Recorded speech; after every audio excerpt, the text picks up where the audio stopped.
Hello everyone, स्वागत है आप सभी का आज के इस बहुत ही ज्यादा इंपॉर्टेंट वीडियो में। अगर आपने अभी 10th का एग्जाम दिया है तो ये वीडियो आपके लिए है।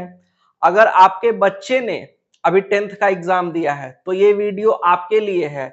अगर आपके किसी छोटे भाई बहन ने 10th का एग्जाम दिया है तो ये वीडियो आपके लिए है, क्योंकि आज के इस वीडियो में मैं अपने पिछले 8 साल का जो टीचिंग एक्सपीरियंस है उस पे बेस्ड कुछ ऐसी बातें बताने वाला हूं जो कि आपके लिए लाइफ चेंजिंग हो सकता है।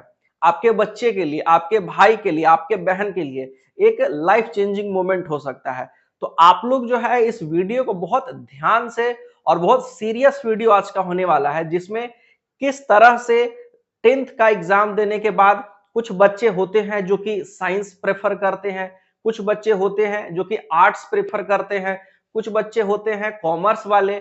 तो आप किस कैटेगरी में आ रहे हैं और आपने जो कैटेगरी चुनी है क्या वो कैटेगरी आपके लिए सही है या नहीं, इस चीज का डिसीजन जो है आज की इस वीडियो में हम लोग करेंगे।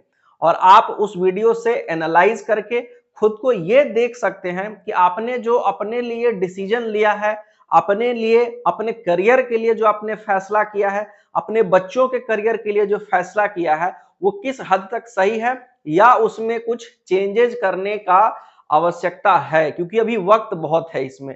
तो 10th के बाद साइंस लिया जाए, आर्ट्स लिया जाए या कॉमर्स लिया जाए, सबसे पहला क्वेश्चन यही अराइज होता है। और इसके लिए बच्चे क्या करते हैं, अपने मम्मी पापा से पूछते हैं, अपने दोस्तों को देखते हैं कि उनके फ्रेंड्स क्या कर रहे हैं, वो अपने फैमिली मेंबर दूसरे मम्मी पापा के अलावा कुछ मेंबर्स की सलाह लेते हैं या फिर टीचर्स की सलाह लेते हैं, और सबके सलाह लेकर के कुछ ना कुछ एक सिंपल सा डिसीजन जो है लेना होता है कि पढ़ाई तो करनी है, और उसके बाद जो है अपने करियर में आगे बढ़ते हैं। लेकिन जब वो आगे बढ़ते हैं, एक साल 11th बीत जाता है, 12th में आते हैं, 12th का एग्जाम आता है, उस समय जाकर के यानी लास्ट मोमेंट में उनको ये रियलाइज होता है कि उन्होंने जो डिसीजन लिया था अपने लिए वो गलत था। भले ही वो डिसीजन उसके माता पिता ने बताया हो, उसके टीचर ने बताया हो, उसके किसी दोस्त को देख करके उसने वो डिसीजन खुद के लिए लिया हो, वो लास्ट मोमेंट पे रियलाइज होता है कि उसने वो डिसीजन गलत लिया था। अब उस मोमेंट पे आप कुछ कर नहीं सकते। तो सही समय अभी है कि आप अभी ही सही रास्ता चुनिए, सही रास्ते पे आगे बढ़िए। तो अब सवाल है कि सही रास्ता क्या है, आप किस रास्ते पे जाएं तो आप सही हैं। तो इसके लिए आपको दो तीन बातों का ध्यान रखना होता है कि साइंस का सिलेक्शन करना है या कॉमर्स या आर्ट्स, किस सब्जेक्ट के थ्रू आपको आगे बढ़ना है। ये बहुत ही सिंपल डिसीजन होता है, लेकिन लोग इसको बहुत कॉम्प्लिकेटेड बना देते हैं। कुछ लोग जो है एडवर्टाइजमेंट से इन्फ्लुएंस हो जाते हैं, प्रचार देख करके विभिन्न कोचिंग के कि कोई नहीं कर जो है कोई नहीं कर सकता, आप कर सकते हैं, आप बेहतर हैं, आप कुछ भी कर सकते हैं। इन सब चीजों को देख करके लोग मोटिवेट हो जाते हैं, ले लेते हैं, और बाद में जब एग्जाम आता है, एग्जाम अच्छा नहीं जाता है, बोर्ड्स का एग्जाम। हर साल मेरे पास जो है बहुत ऐसे एग्जाम्पल आते हैं जिसमें बोर्ड्स का एग्जाम देने के बाद बच्चे अपने आप से सेटिस्फाइड नहीं होते हैं। उनको लगता है कि उन्होंने गलत डिसीजन लिया है अपने लिए, या फिर जो भी उनके लिए डिसीजन लेते हैं उनके बारे में मैंने बहुत ऐसे बच्चों को कहते हुए सुना है।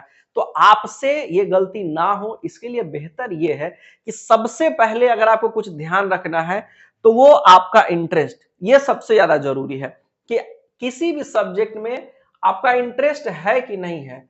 क्योंकि मार्केट में या लोगों के बारे में अगर बात करें तो ऐसा एक हवा बना हुआ है कि अगर आपका 10th में 90% आ गया, 92% आ गया, 95% आ गया, साइंस ले लो आंख बंद करके, कि पढ़ने में बहुत तेज है, साइंस लेवा दीजिए इसको। और आगे चल के वो बच्चा जो है उतना अच्छा नहीं कर पाता है जो कि दूसरे सब्जेक्ट में वो अच्छा कर पाता। तो आपका इंटरेस्ट किस सब्जेक्ट में है। ऐसा भी होता है कुछ बच्चे 10th तक जो है बहुत ज्यादा मेहनत करके अपना मैथ्स बचाते हैं या साइंस बचाते हैं, उसमें नंबर ले आते हैं दिन रात एक सब्जेक्ट पे फोकस करके, क्योंकि उनको पता होता है कि बाकी का सब्जेक्ट उनका अच्छा है। तो एक सब्जेक्ट पे अगर फोकस करेंगे तो बाकी का जो है ओवरऑल परसेंटेज बढ़िया आ जाएगा, लेकिन वो ये बात किसी से कह नहीं पाते हैं। तो सबसे ज्यादा जरूरी है कि आपका पर्सनल इंटरेस्ट किस सब्जेक्ट में है, सबसे पहली चीज। उसके बाद जिस चीज को दुनिया में कोई इग्नोर नहीं कर सकता है, कोई बच्चा इग्नोर नहीं कर सकता है, लेकिन माता पिता ये काम कर सकते हैं अपने बच्चों के लिए। और ये चीज है कि अपने माता पिता का डिसीजन, मतलब 10th के बाद आप इतने समझदार, इतने मैच्योर नहीं होते हैं कि अपने माता पिता के डिसीजन को आप डिनाई कर सकें। लेकिन जितना मेरा अनुभव है, हम ये जानते हैं कि अगर माता पिता अपने बच्चों के ऊपर इस चीज का डिसीजन छोड़ें तो बच्चे अपने लिए बेहतर डिसीजन लेते हैं, क्योंकि उनको पता है कि कहां से वो बच के निकले हैं, किस चीज से वो पीछा छुड़ाना चाहते हैं, किस चीज में उनका इंटरेस्ट है, कहां वो जाना चाहते हैं। किसी को ड्राइंग पसंद है, किसी को म्यूजिक पसंद है, और जबरदस्ती उसको कोई साइंस लेने को कह रहा है, वो बच्चा जो है ले लेगा माता पिता के कहने पे या किसी गार्जियन के कहने पे, किसी दोस्त के साथ में। लेकिन वो उसमें अच्छा नहीं कर पाएगा, भले पास हो जाए, पासिंग मार्क्स ले आए, पढ़ करके दिन रात मेहनत करके घसीट के अपने आप को ले आएगा, लेकिन वो अच्छा नहीं कर पाएगा, उस फील्ड में नहीं कर पाएगा अच्छा। अब इसके लिए जो है तो माता पिता को कहीं ना कहीं थोड़ा सा अपने बच्चों के प्रति लिबरल होना पड़ेगा। अब पेरेंट्स के लिए समस्या क्या है, पेरेंट का पूरा गलती इसमें नहीं है। पेरेंट्स को साइंस में स्कोप दिखता है, कोई भी माता पिता नहीं चाहेंगे कि उनके बच्चे बेरोजगार रहें। साइंस वालों के लिए ऐसा दिखता है कि रोजगार की अपॉर्चुनिटी ज्यादा है, लेकिन अगर आप पढ़ाई करते हैं, जो जो भी स्टडी का प्रोसेस है उसमें आगे बढ़ते हैं, तो आप ये फील करेंगे कि आप किसी भी स्ट्रीम का सिलेक्शन करेंगे, हर स्ट्रीम में इक्वल अपॉर्चुनिटी है, जो काम आप करना चाहें वो कर सकते हैं। अब ऐसा नहीं कि अगर आप कॉमर्स ले रहे हैं तो आप डॉक्टर बन जाएंगे, तो अगर आपको डॉक्टर बनना है तो फिर कॉमर्स क्यों लेंगे, आपको पता है कि नहीं हमको डॉक्टर बनना है, यानी आपका इंटरेस्ट है, तो फिर इंटरेस्ट है तो आप साइंस लेंगे, बायो लेंगे। लेकिन आपने अगर अपने इंटरेस्ट से कॉमर्स लिया, इसका मतलब कि आपको डॉक्टर नहीं बनना है। अगर आपको इंजीनियर बनना है, आप आर्ट्स नहीं लेंगे, आप जो है साइंस लेंगे, जिसमें कि मैथ्स होगा, फिजिक्स होगा, केमिस्ट्री होगा। तो ये सब सब्जेक्ट तो अपने इंटरेस्ट और थोड़ा सा माता पिता जो है अपने बच्चों के लिए लिबरल हो जाए अगर, तो ये काम और आसान हो जाता है। और उसके बाद कभी भी गलती से भी, जो सबसे ज्यादा मिस्टेक बच्चे करते हैं, सबसे बड़ी गलती यही करते हैं कि वो अपने दोस्तों से इन्फ्लुएंस हो करके सब्जेक्ट का चुनाव कर लेते हैं। यानी कि मेरा दोस्त फलना है, वो साइंस ले रहा है तो हम भी लेंगे साइंस। ये कहाँ लिखा हुआ है कि वो साइंस ले रहा है, उसका मान के चलिए 90% आया, आपका भी 90 आया, फिर भी आप ऐसा नहीं कर, इस बेसिस पे आप चुनाव नहीं कर सकते कि आपको जो है साइंस लेना चाहिए। आप जो है अपने स्ट्रेंथ को समझिए कि आप किस स्थिति में 10th पास किए हैं। कुछ बच्चे होते हैं बड़े आसानी से 10th कर लेते हैं, उनको कहीं कोई दिक्कत नहीं, 95%, 96% हर सब्जेक्ट में लाते हैं। उनका इंटरेस्ट भी साइंस के प्रति होता है, उनका जो है इंटरेस्ट मैथ्स बनाने में होता है, उनका इंटरेस्ट फिजिक्स के प्रॉब्लम सॉल्व करने में रहता है। बहुत ऐसे बच्चे हैं, इनके ऐसे बच्चों की कमी नहीं है, लेकिन बहुत ऐसे बच्चे भी हैं जिनको इसमें कोई इंटरेस्ट नहीं है। उनको कोई फर्क नहीं पड़ता कि sine square plus cos square 1 होता है, उनको कोई फर्क नहीं पड़ता कि x प्लस वाई का होल स्क्वायर क्या होता है, उनको इससे कोई मतलब नहीं है। उनको हिस्ट्री पढ़ना है, उनको भारत के इतिहास के बारे में जानना है, उनको दुनिया के इतिहास के बारे में जानना है, उसको ये जानना है कि पृथ्वी कैसे बनी, उसको ये जानना है कि जंगल क्या है, जंगल में जानवर कैसे हैं, कैसे रहते। बहुत मतलब जो है चीजों के बारे में लोगों का इंटरेस्ट होता है, किसी का पेंटिंग है, किसी का म्यूजिक है, मतलब अनगिनत जो है चीजें हैं।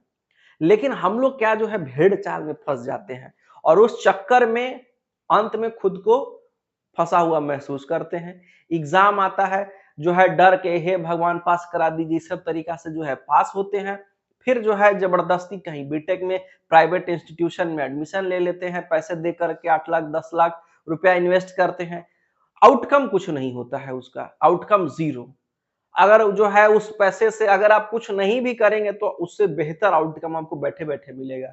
लेकिन जबरदस्ती साइंस लेकर के सोसाइटी में स्टेटस बनाने के लिए कोई फायदा नहीं है इस सब चीज से। तो आपको साइंस लेना है। और दूसरी बात, कुछ लोग जो लोग ये सोचते हैं कि अगर मेरा बच्चा इंटेलिजेंट है तो इसको साइंस लेना चाहिए, उनके लिए जो है सबसे बड़ी गलती तो वही करते हैं। अगर आपका बच्चा इंटेलिजेंट है तब तो और आपको अपने बच्चे के ऊपर छोड़ देना चाहिए कि बेटा तुम क्या लेना चाहते हो, तुम बताओ। तुमको क्या बनना है, तुमको आईएएस बनना है, आईपीएस बनना है, तुमको इंजीनियर बनना है, डॉक्टर बनना है, तुमको सीए बनना है, तुमको बैंक में जाना है, तुमको इनकम टैक्स ऑफिसर बनना है, तुमको आर्मी में जाना है, मतलब अनगिनत चीजें हैं करने के लिए। आप पूछिए तो एक बार, आप बताइए तो एक बार, दूसरों से इन्फ्लुएंस होकर के कभी भी डिसीजन नहीं लेना चाहिए। ये एकदम व्यक्तिगत अनुभव, पर्सनल एक्सपीरियंस पे हम आप लोगों से शेयर कर रहे हैं। तो कभी भी दूसरों से इन्फ्लुएंस होकर के नहीं, अपने आप को जज कीजिए, एनालाइज कीजिए और उसके बाद सिलेक्शन कीजिए। कभी भी ये सब नहीं देखिए कि ज्यादा नंबर आ गया तो साइंस ले लेते हैं, मम्मी कह रहे हैं तो साइंस ले लेते हैं, दोस्त मेरा साइंस लिया है तो साइंस ले लेते हैं। जी नहीं, ये सबसे गलत तरीका होता है सब्जेक्ट के सिलेक्शन का। आप अपना इंटरेस्ट जरूर देखिए और अपने माता-पिता के जो है थोड़ा-सा उनसे खुल के बताइए कि आपको क्या पसंद है और माता-पिता भी थोड़ा लिबरल हो जाएँ इस मामले में। आजकल तो बहुत सारे जो है माता-पिता अपने आप को बदल रहे हैं, लेकिन फिर भी सब्जेक्ट के सिलेक्शन में खुद का एनालिसिस बहुत ज़रूरी है कि आप क्या चाहते हैं, आपको क्या पसंद है, आप जो है उस सब्जेक्ट में इंटरेस्ट रखते हैं कि नहीं रखते हैं। तो अगर आप ऐसा करेंगे, तो आपको आगे चल के समस्याएँ नहीं होंगी और आप बेहतर कर पाएँगे अपने भविष्य में। तो अपने आप को एनालाइज़ कीजिए, स्ट्रीम का सिलेक्शन कीजिए, आगे बढ़िए। धन्यवाद।